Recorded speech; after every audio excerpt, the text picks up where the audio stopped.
So that's that. The chorus, we're back to simple chords here, so this is a lot easier. So it's an A major, and then it's a E major, so first fret on the 7th fret on the A, and then you're barring with your ring finger the D, G and B strings on the 9th.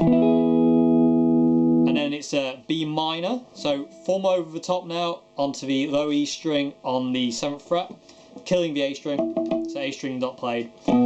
And then it's the ring finger on the 9th fret on the D string, and then your first finger bars the G, B and high E on the 7th.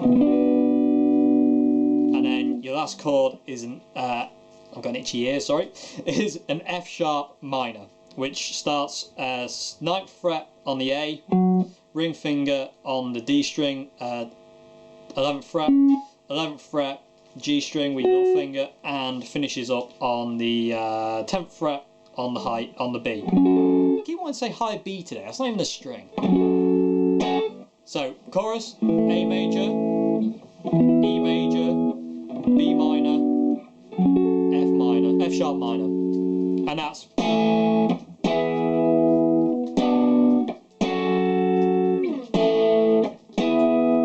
And the little da-da-da-da-da is B minor, but you're not playing the E and the A, so you just got, like, you know, it's kind of minimised. It's a lot like the B at 11, but you're at, you know, so like this, and you hammer on to the 10th fret on the B string, and to finish it off, you do your diddly dum on the between the 7th and the 9th fret on the G string. So.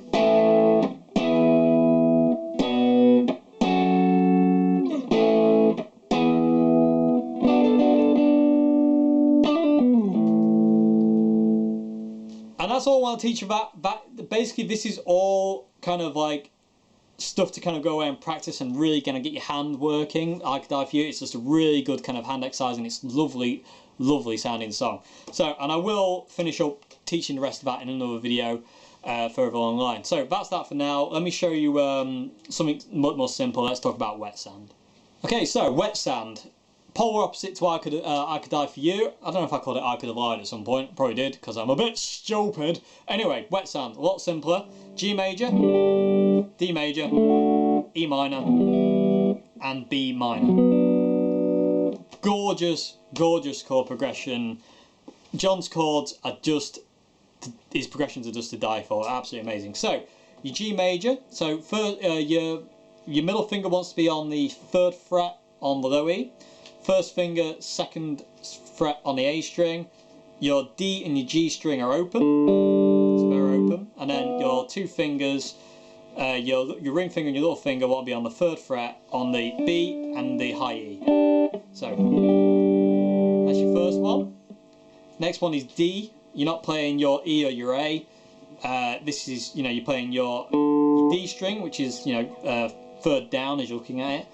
First finger goes on the 2nd fret on the G string. Your ring finger goes on the 3rd fret on the B string. I know you said high B again. Ah! And then your middle finger goes on the 2nd fret on the high E. I need it again! High E. So that's your D. That's a D major. E minor. Open top string. And basically just like those two middle fingers, your middle finger and your ring finger, they go on the 2nd fret on the A and the D strings, and you strum all chords. And then it's B minor, which is that. First finger on the 2nd fret A string, ring finger on the 4th fret D string, little finger on the 4th fret G string, and middle finger on the 3rd fret B string. I didn't say high B! So the whole thing, and you can see the rhythm I've got.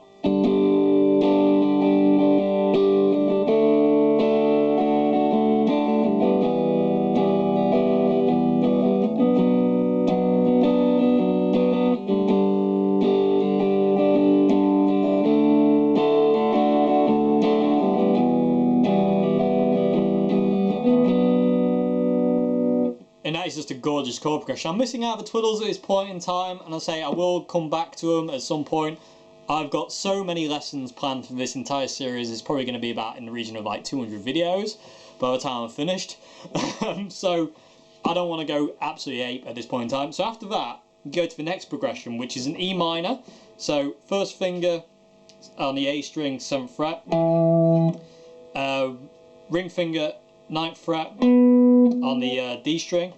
Little finger, 9th fret, G string. And your middle finger on the B string.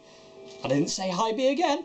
On the 8th. And it's a lot like what I showed you earlier on. This is where that pattern comes in again. And then you go up to a G major, so that's an E minor. And then you go up to a G major again. That's that shape. So first finger on the 10th fret, and then you're barring the D, G and B strings on the 12th fret with your ring finger. Oh, forget that higher note, that's not supposed to be there. And then you go up to a D major, which is this. So thumb comes back over, well, thumb's over top anyway, but you know, you're ready to fret it on the 10th fret on the low E. A string, not played. Basically that Hendrix chord, diagonal. So your ring finger's on the 12th fret D, middle finger 11th fret G, and your first finger is barring the bottom 2 strings. I just noticed I actually bar the all 3 strings with my first finger. That's weird. Anyway, learn something new every day. And then that's that one, and then we end on this one, which is a C, but it's a different position. So your first finger is on the 12th fret on the G string, second finger on the 13th fret on the B, and your ring finger is on the 14th fret on the D. So that bit is.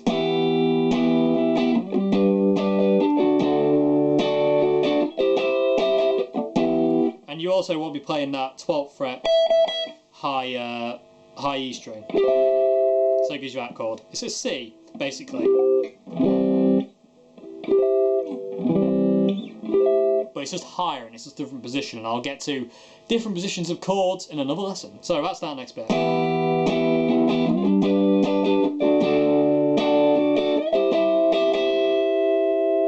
So that's our next bit. The kind of chorusy bit, again, is an E major. So basically your E minor, but you just add in that first finger onto the G string on the 1st fret.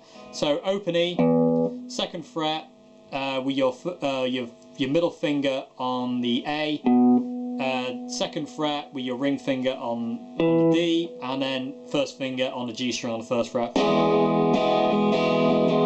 And then a C, which is your low E string is not played. 3rd fret on the A string with your ring finger, middle finger, 2nd fret D string, G string open, 1st fret or your first finger on the B string, and high E open. And that's bit.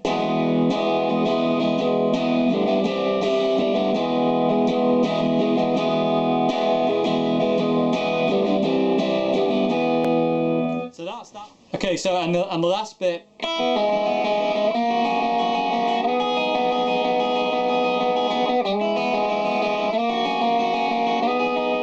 And it's quite important to note that the entire song of Wet Sand is played on the neck pickup, and when he gets to this bit,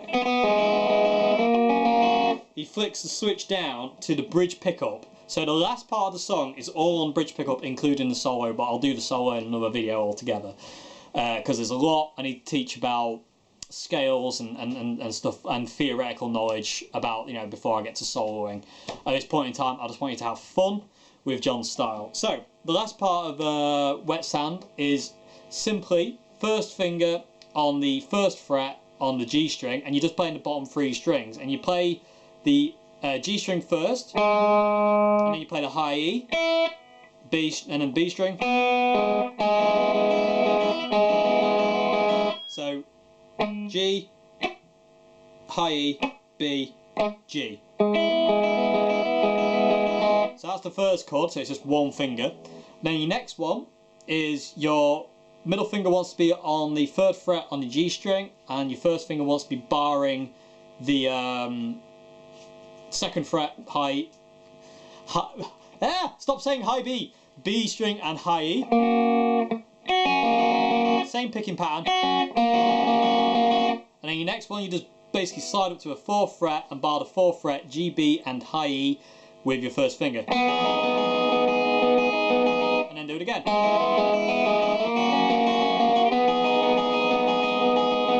Really slow.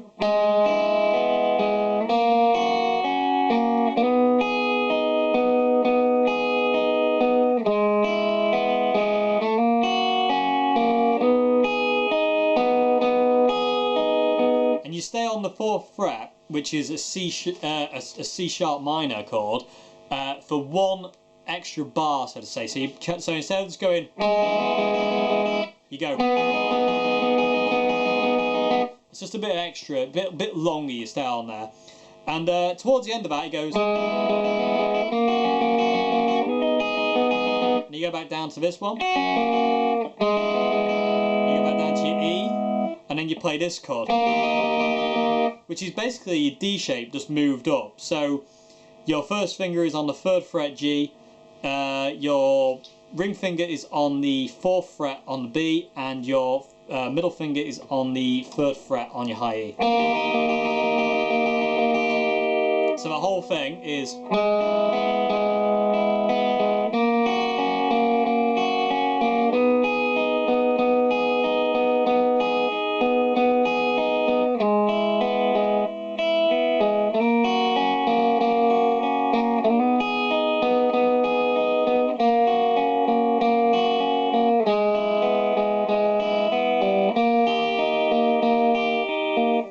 Repeat.